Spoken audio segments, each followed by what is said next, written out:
discussing investments in other areas of water and how we can leverage the private sector to drive that development of infrastructure. That is why I have officials from the Ministry of Water here. We will be discussing interventions on connectivity between Kenya and China, discussing the connectivity in terms of direct flights between this country and Kenya. Very importantly, we will be discussing trade. As you are aware, we have trade that is growing between our two countries. In fact, statistics show that we are all the way to $8 billion of trade between Kenya and China. Our concern as Kenya is that that trade is not balanced. And it is the conversation we are having. And tomorrow, we will be signing a framework agreement on the economy and trade. And that framework agreement is going to give us the opportunity to discuss a bilateral trade agreement between Kenya and China. And I just had a meeting this afternoon with the Prime Minister, and he agreed with me that that trade needs to be balanced. As you are aware, Kenya is importing close to $4.5 billion of goods and services from China. And yet, we are exporting only about $200 or $250 million. I mean, in Kenya shillings terms, we are exporting about 30 billion shillings to China and importing 600 billion shillings from China. That kind of relationship, we all agree, is not sustainable, is not balanced, and therefore needs a thorough conversation. It is one of the pertinent issues that I have come to sign off the agreement, because immediately we are going to discuss on how we can bring down the barriers on market access by Kenyan tea, Kenyan coffee, Kenyan macadamia, Kenyan avocado, and all other Kenyan products into this country. It is the most feasible way for us to balance trade. As you are all aware, our tea and coffee are premium products globally. In fact, Chinese companies admit that Kenyan tea and coffee is premium coffee, but today it is subjected to tariffs, and that is what impedes the export of our tea and coffee and macadamia and avocados to this country. And the discussion we are going to have is how we can have a preferential trade agreement that gives Kenya preferential access, the same way we have AGOA that gives duty-free, quota-free access for our goods to the US. The discussion we're going to have is that of a duty-free, quota-free access to the Chinese market for our products. That way, we can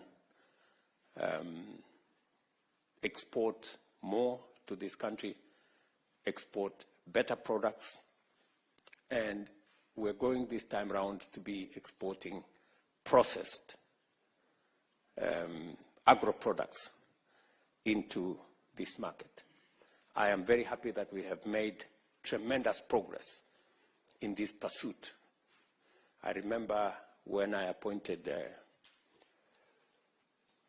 Willie Bet here, my assignment to him was we must open the Chinese market. I am happy that now the Ministry of Trade, Industry and Investment is aligned. And I came here with Lee Kinyanjui, CS responsible, and his assignment is clear,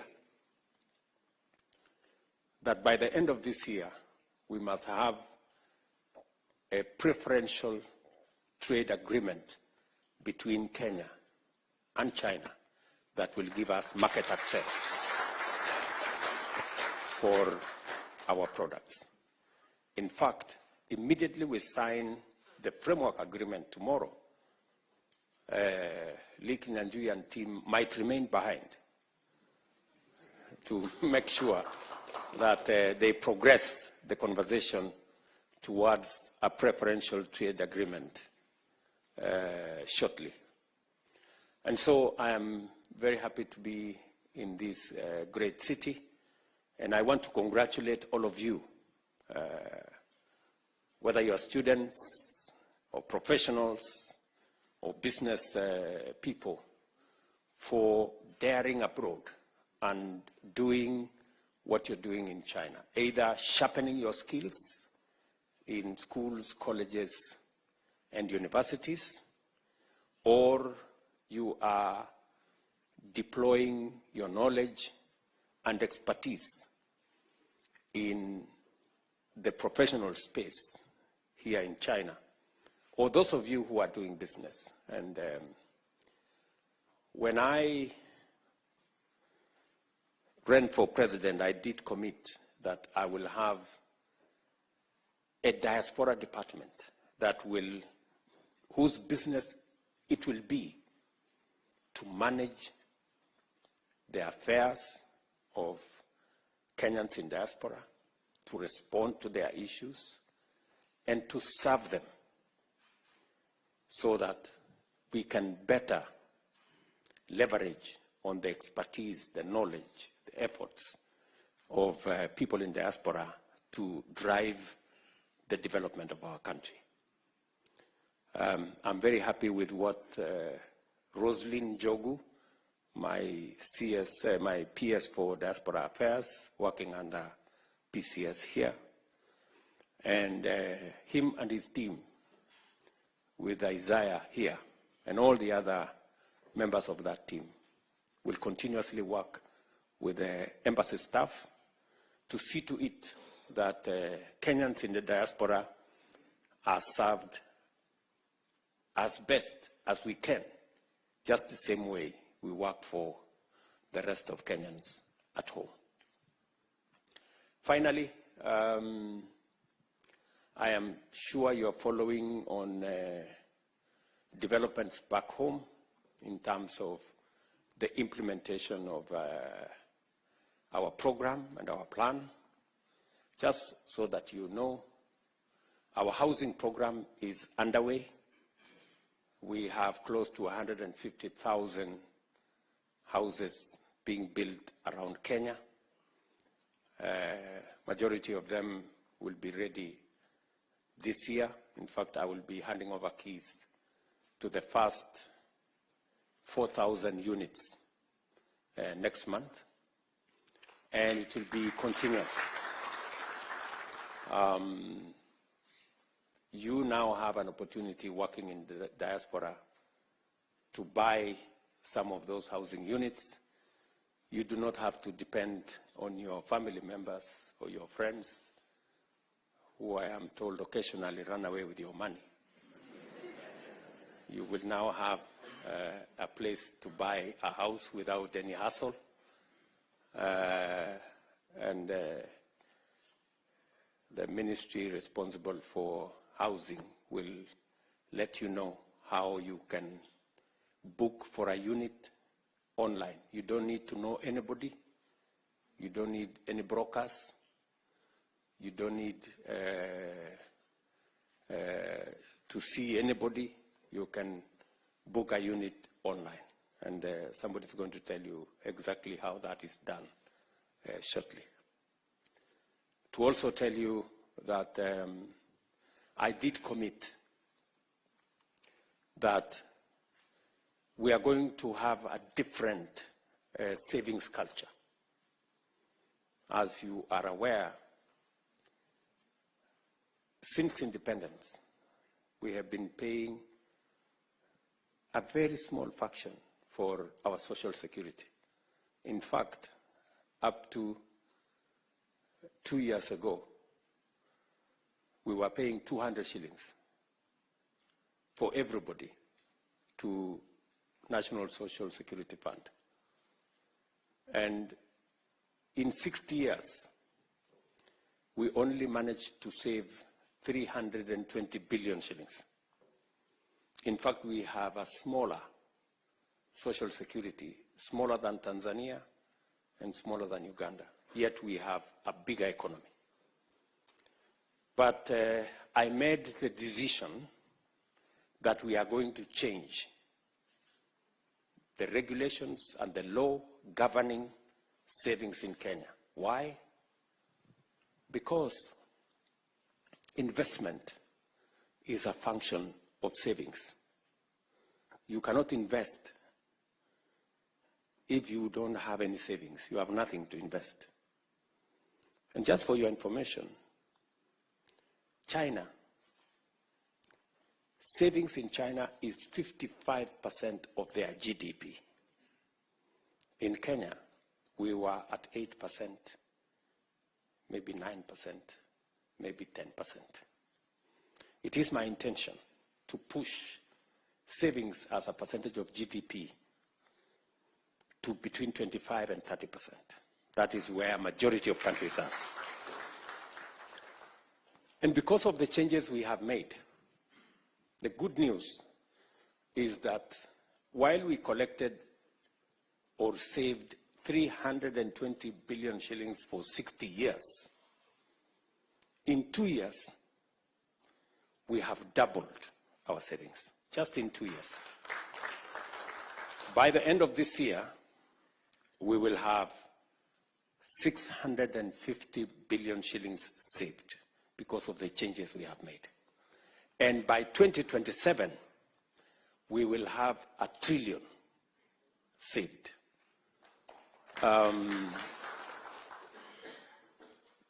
That is why I am not very popular with people who don't want to save.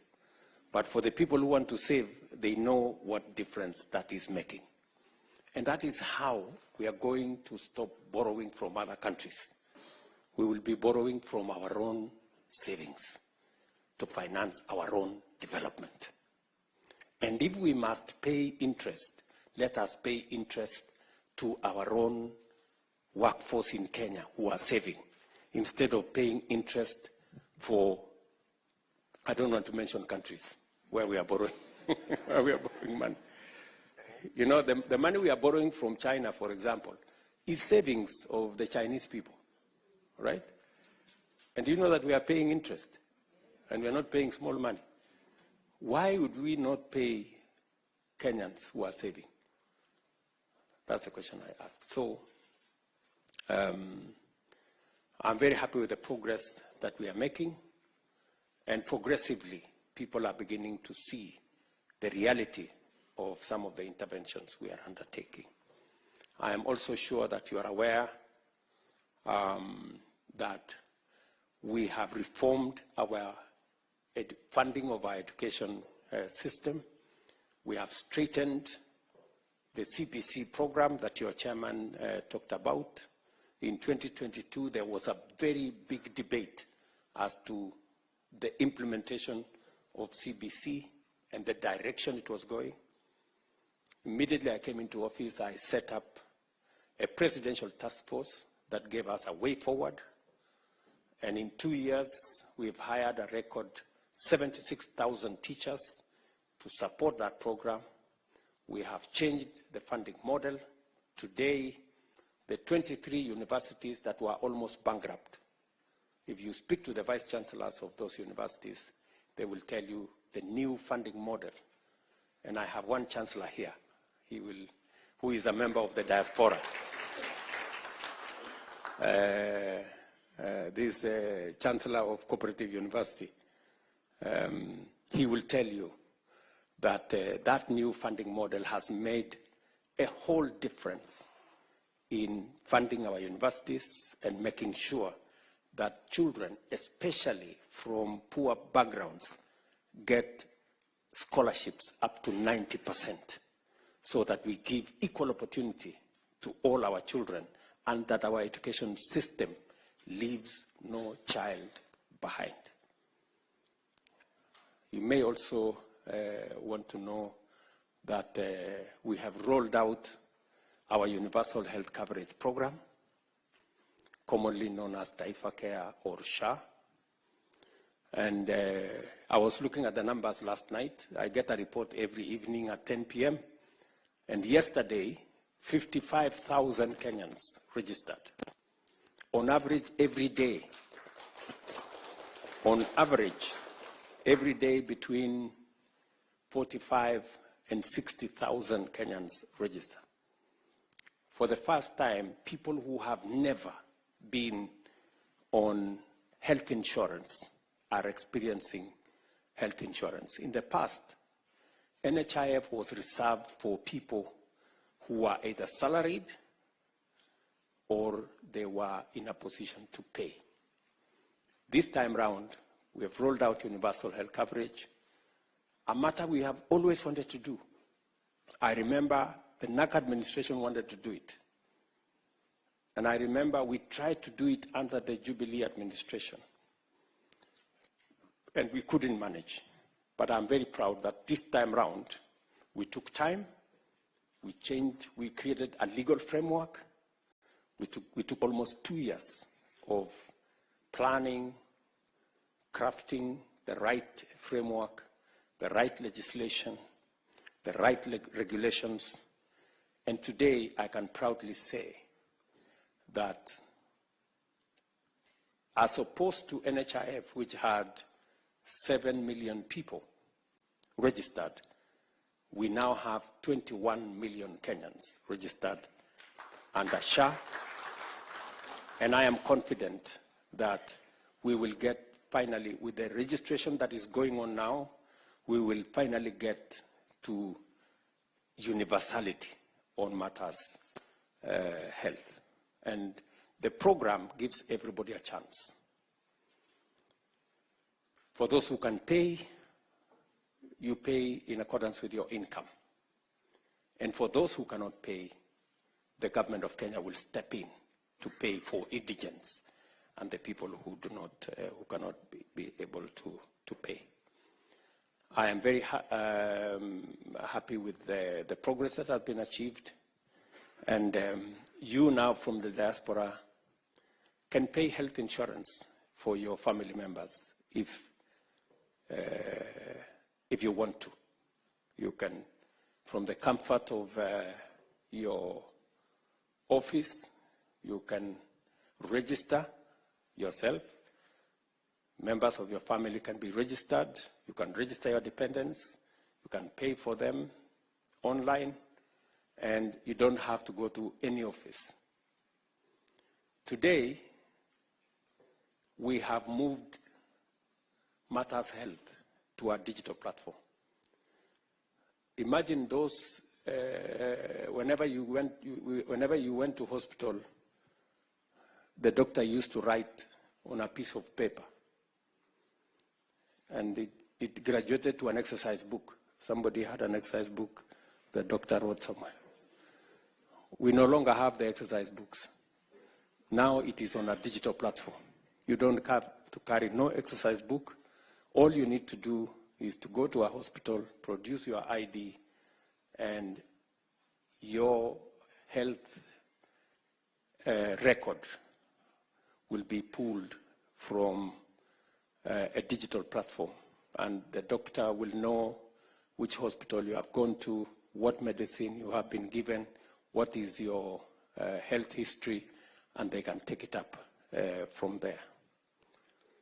We have also eliminated, using that digital platform, many quack doctors, fake hospitals, and many other fraudulent activities that informed our health infrastructure before, because now it is not possible to treat anybody unless they are identified. There were incidences, for example, where one person was amputated 10 times in the old system because there was no health record and it was easy to fraudulently make claims to NHIF. That is not possible anymore because once you are identified that you are amputated twice, the system will not agree for you to be amputated again because they will know that your limbs are finished. So we also had incidences of very small hospitals which were performing very many surgeries. That again has been brought under control. Unfortunately, there will be some casualties. There are many hospitals, private facilities that will close down. Why? Because they were built on fake claims, which are no longer available. So we can only pay under this system for a service that has been provided. It is not possible anymore to make any fake claims. And so we are making steady progress, and I am confident with the transformation that Kenya is going through. Let me finalize by saying we are transforming our agricultural sector. You remember in 2022, we had many people in the streets of Nairobi with sufurias on top of their heads because unga was 240 shillings, that kind of thing. We have since reorganized that space and working with farmers with clarity of intervention, making sure that we don't subsidize consumption, as I said, but instead we support production. The reason why today the prices of unga have significantly come down from 230, now we are talking of 130, 140 shillings. Sometimes it comes down to 100, and I'm very happy with the progress that we have achieved in that space. Today, if you ask, because of the reform we have carried out in the agricultural sector, milk that was retailing at 35, 38 shillings, we now have standardized milk prices at 50 shillings to the farmer.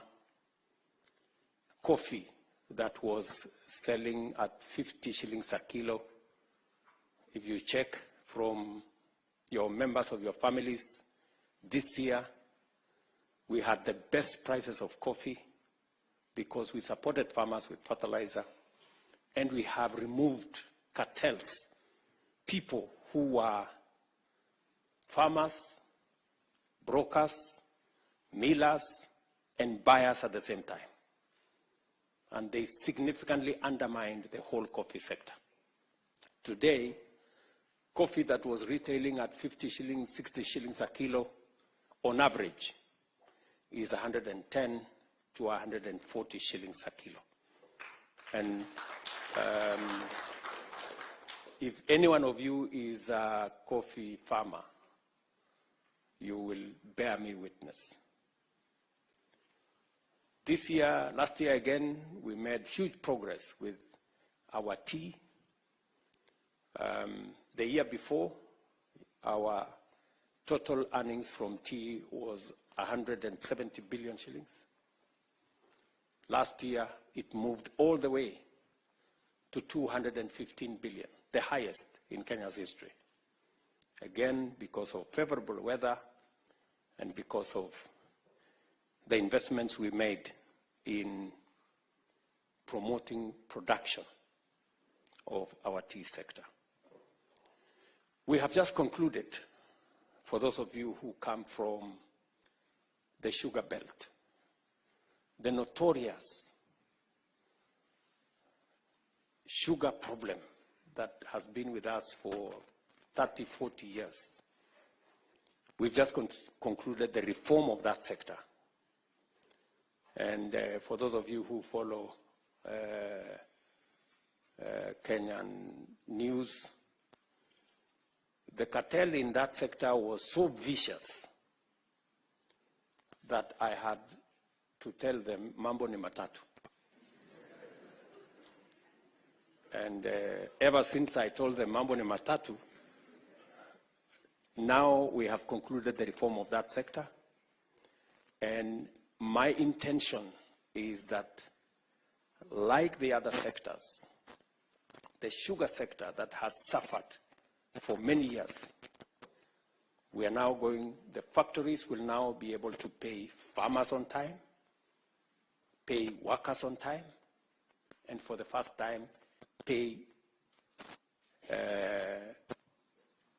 bonus to sugarcane farmers. The first factory did that last year. That is Mumias. And this year, we have concluded the reform process of Chemelil, Miwani, Mohoroni, Soni, and Zoya. And by the end of this year, you will see a very big difference. Just because of the interventions we made. Last year, contrary to what we have done all the years, we imported very little sugar. And in the next 2 to 3 years, Kenya will be a sugar exporting country. Because of the interventions we made, 200,000 acres of new land was put under sugar production, because farmers can now see that there is seriousness in the sugar sector. So, this is the interventions we are making as a government. We are pulling our country in the right direction, and I am very confident that Kenya is going to be a better place for all of us. We must consistently, persistently work together towards making Kenya this great country that we all want it to be. It is not going to happen overnight. It is not going to be easy, but it is worth all our effort to make it work. I have every intention to make it work. And I am committed to transforming this, our country.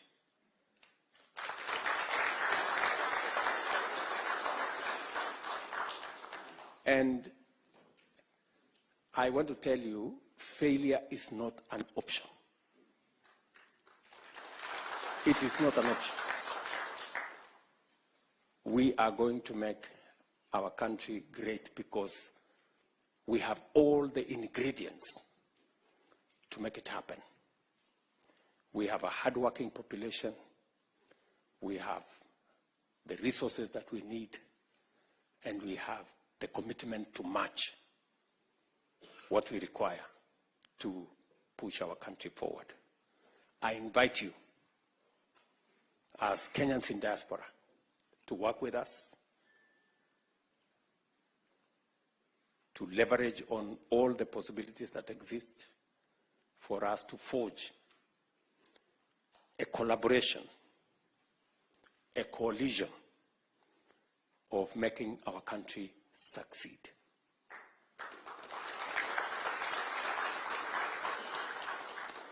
The media will not stop us. The social media will not stop us. the naysayers will not stop us. Kenya must succeed.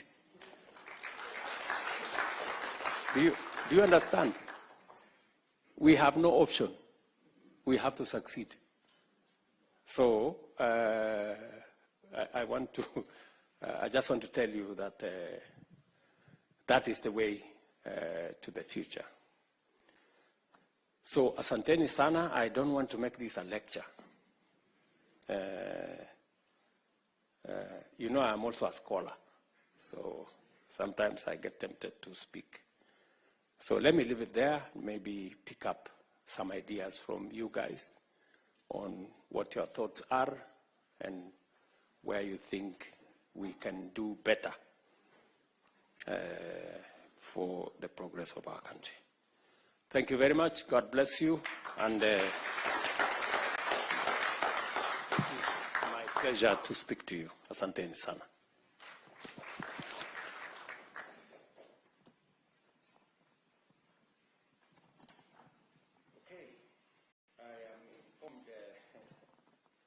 I'm informed that there is another meeting.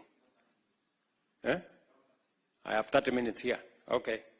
I have 30 minutes because there is another virtual meeting with the Secretary General of the UN on matters of peace and security in our region. And you know, we have and implement aggressive reforestation and wetland restoration programs. Scientific evidence indicates that restoring our natural habitats is our best defense against escalating weather extremes. To this end, I urge you, fellow citizens, to sustain and intensify your positive response to the ecosystem restoration agenda, which aims to grow 15 billion trees nationwide within the next 10 years. This year's program on climate action agenda will be made public in the coming days. The Ministry of Environment and Climate Change and Forestry is hereby directed to immediately expedite the implementation of the ecosystem restoration program and work with all ministries, departments and agencies and other stakeholders to provide a whole of government, whole of society, whole of nation program. In the face of daunting challenges, immense threats and unprecedented hazards, our nation has never faltered. The people of Kenya always stand with one another and work together to overcome adversity. We are called upon once again to join hands in this critical juncture and support each other until this season passes, and afterwards, in all endeavors to secure a sustainable future for generations to come. Together, we will win the war against climate change, and also we will build a resilient nation. Thank you very much. God bless you, and God bless our great nation, Kenya. Asanteni sana.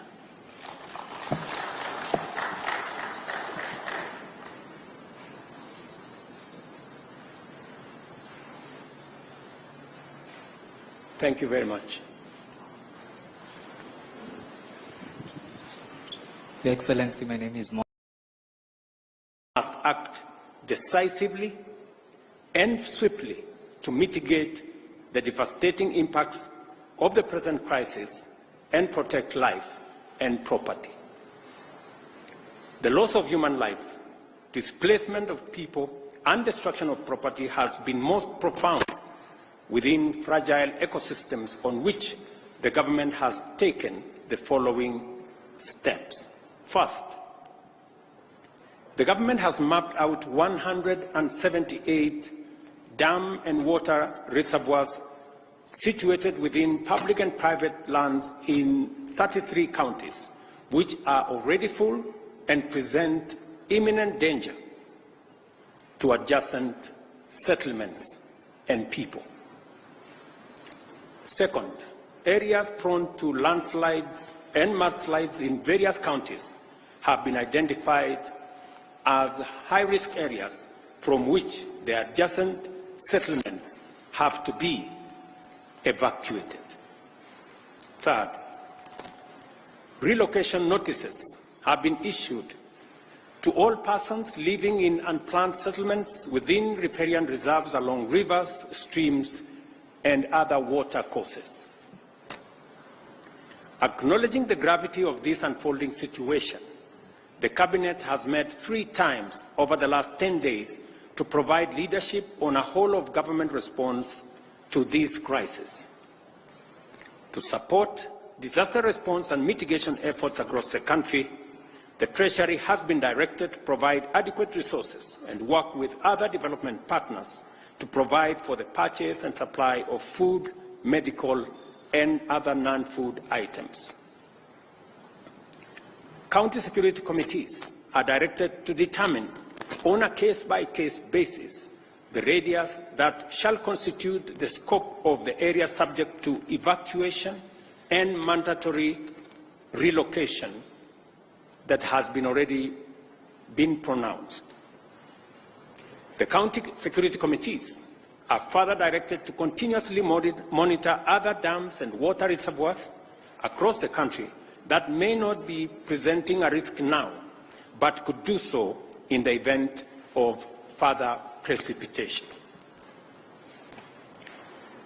The Kenya Defence Forces and the National Police are directed to deploy resources, personnel, and equipment for carrying out coordinated public safety and risk mitigation operations in as many parts of the country as they have installations. Security agencies are further directed to enlist the support of the National Youth Service and work with the National Government Administration officers to respond to this emergency, including ensuring timely, orderly, and human evacuation of all persons at risk. Cabinet secretaries will spearhead disaster response and mitigation efforts across the country, and to this end, ministries, departments, and agencies are directed to work closely with the National Disaster Operations Center and security agencies to ensure the whole-of-government approach to the management of the prevailing crisis. The government, working with stakeholders, has put in place adequate measures to provide temporary shelter, as well as food and non-food essential supplies. The ministry responsible for special programs is directed to work with development partners and relevant humanitarian organizations to mobilize adequate food and non-food supplies to support all affected persons in every part of the country. The Ministry of Agriculture and Livestock Development, through the National Cereals and Produce Board, is directed to make available food supplies in government stores to support this effort. The Ministry of Health is directed to work with development partners, including the World Health Organization, AMREF, Red Cross, UNHCR, World Food Programme, and other relevant humanitarian agencies to mobilize resources and logistical support to avail essential drugs, food, and other medical supplies to those affected. The Ministry of Interior is directed to coordinate the relocation and evacuation of the affected members of the public, identification of sites for temporary shelter for displaced persons, and supervise the overall support program. The Ministry of Education is directed to postpone the dates of reopening of all schools in the country for the second term until further notice. Members of Parliament are requested to reorganize the CDF allocations to prioritize reconstruction of school infrastructure that has been damaged as a result of the floods ravaging the country. As the national government plays its role in dealing with the current situation, I request and urge county governments, development partners, and private sector to join in these efforts and provide support as, where, and when they can.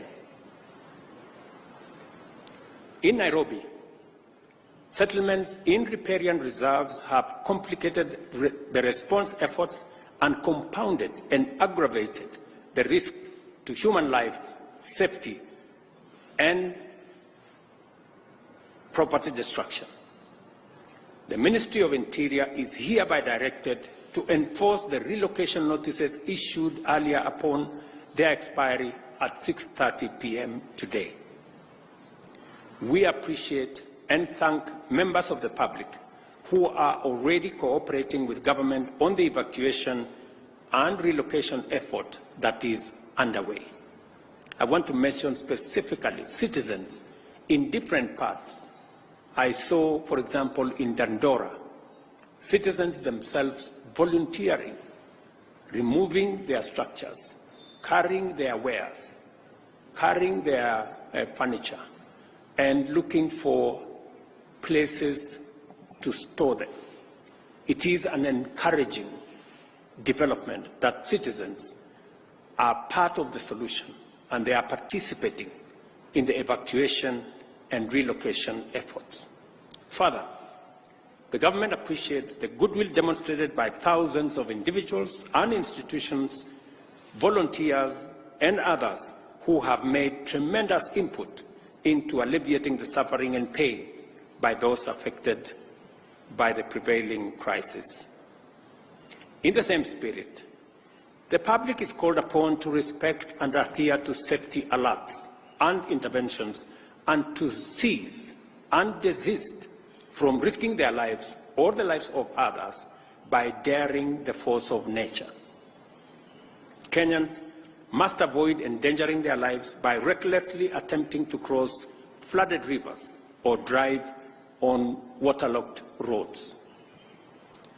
I extend my gratitude to the media for their commitment to contribute airtime worth Kenya shillings 100 million to support